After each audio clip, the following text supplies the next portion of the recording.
Main Street. Now, Harry had been worrying a heck of a lot, uh, trying to cover the bills. Uh, I mean, he's got kids, trying to put them through college. Uh, he is sick. Uh, the wife has got problems there from her bike accident, and he spends a lot of time hanging on the phone, both trying to get a new job and talking with the customer service department of his health insurance company. So, he's getting a little burned up, and he's putting in these claims, and now he's all stressed out. The medical bills are stacking up. Driving all over the place is expensive. He spends hours and hours on the phone dealing with like one of these for-profit death panels, and if he's on the phone 3 hours, it seems like he's waiting most of the time just on hold, and just a few minutes talking to these characters, only to say they're going to have to get back to him and all of that nonsense. And, well, again, Harry's really stressed. And now he finds out, so he's had an appeal in to the medical insurance contractor, and they're simply, your claim is denied, pal. You are denied.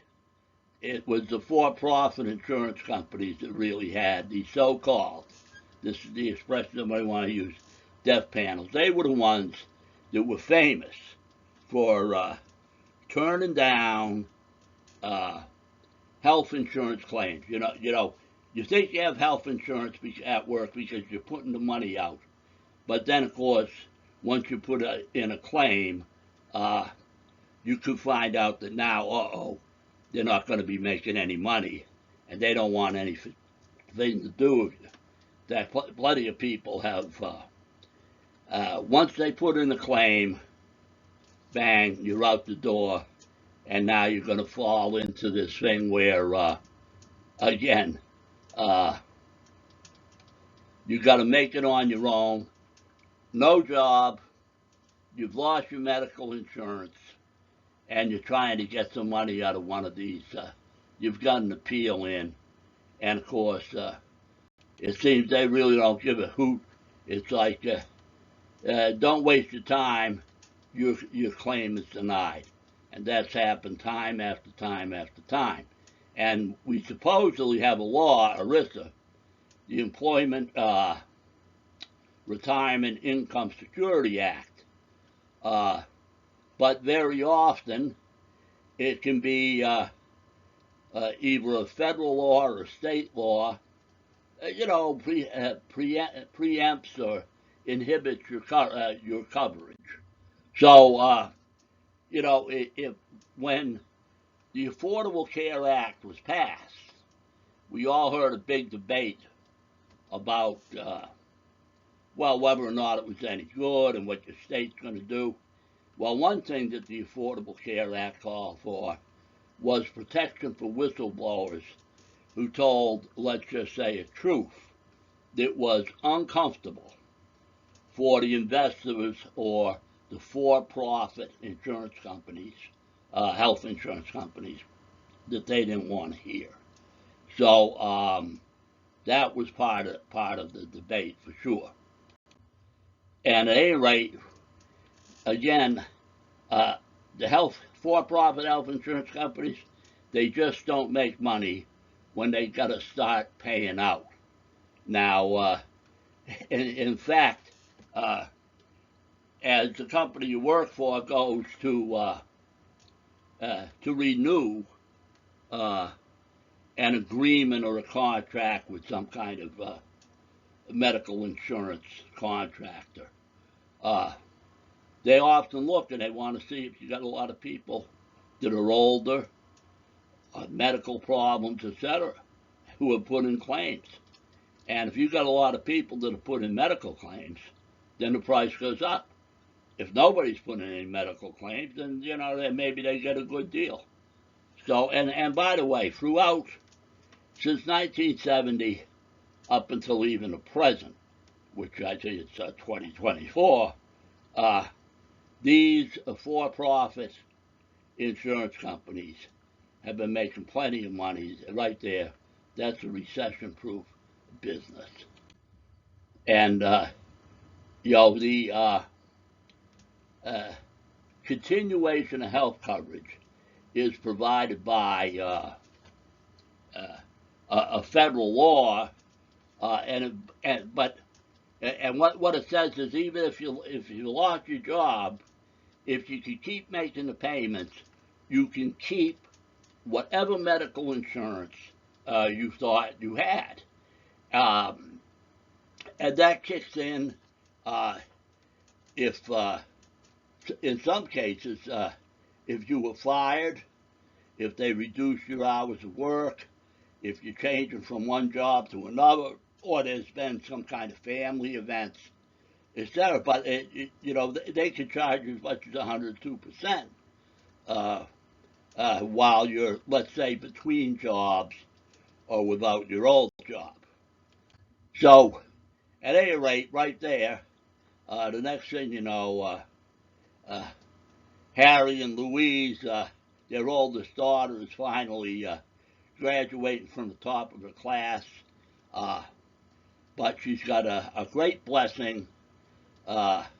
She's at the top of the class, but she's pregnant now. I think at this point, our hero and heroine, they're not working, so you could bet they got their financial problems. So after the double blessing, though, way it works out, Harry was out looking for a job, and unfortunately, he slipped. He broke his leg. Now, other stuff was going on because he wasn't really able to keep up his COBRA payments. And because he failed to keep up the COBRA payments, well, all his health insurance, that's being canceled. So, another triple blessing now. Because, well, actually, they neglected the kids. It was work, work, work. Now they're home with the daughter, the grandchild. They've got another young one there. But they can start reading the newspapers, and that they start doing.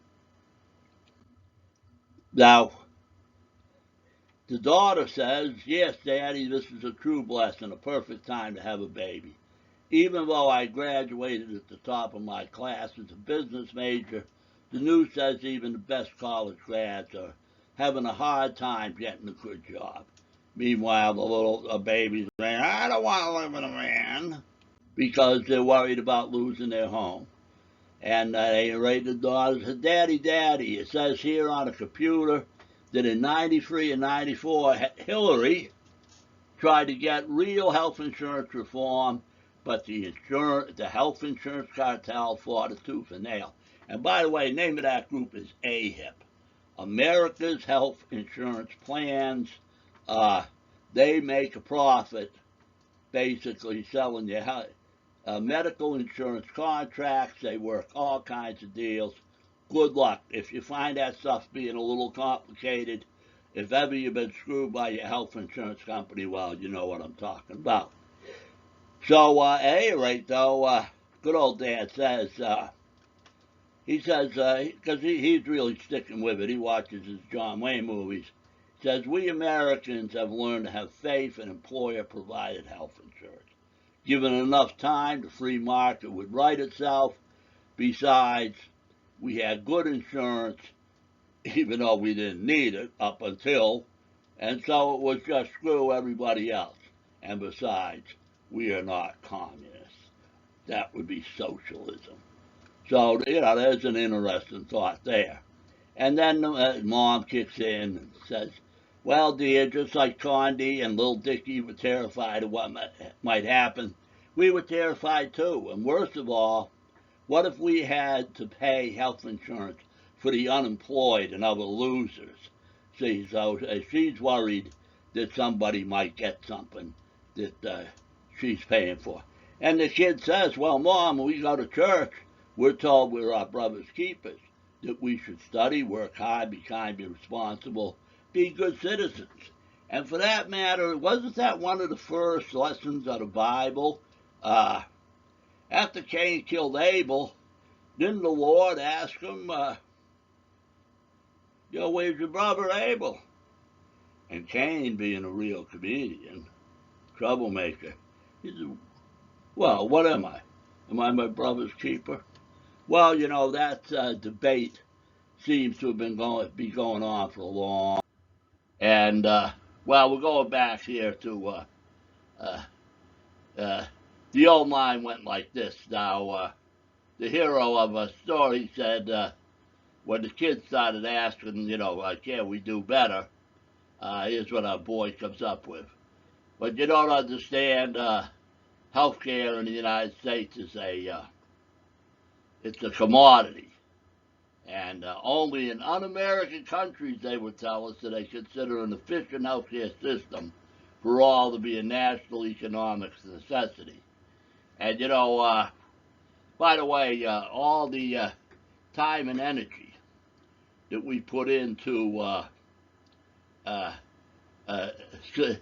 getting claims paid, and filling out all this paperwork to enriching a few people who have, quite a few people who have invested in the for-profit health or medical insurance industry and with those contractors. I tell you what, we spend a lot of time helping them get rich, but many other opportunities for our economy, I believe, are shut down. So let's continue with our story. Again, ye reap as ye sow. I think, the first lesson in the Bible, Cain had slayed Abel, and so God asked Cain, where's your brother? And Cain comes up with, well, I don't know. And then, yes, well, what am I, my brother's keeper? Well, so the debate or that discussion goes on. At any rate, we've known for a long time that you can have a job and find out that your health care, your family health care benefits are being diminished, eroded regularly. And I think often we read and we can hear about companies like Walmart that they don't give you the hours, and they really lean a lot on the public sector to pick up what they don't provide. And they call it, of course, good business.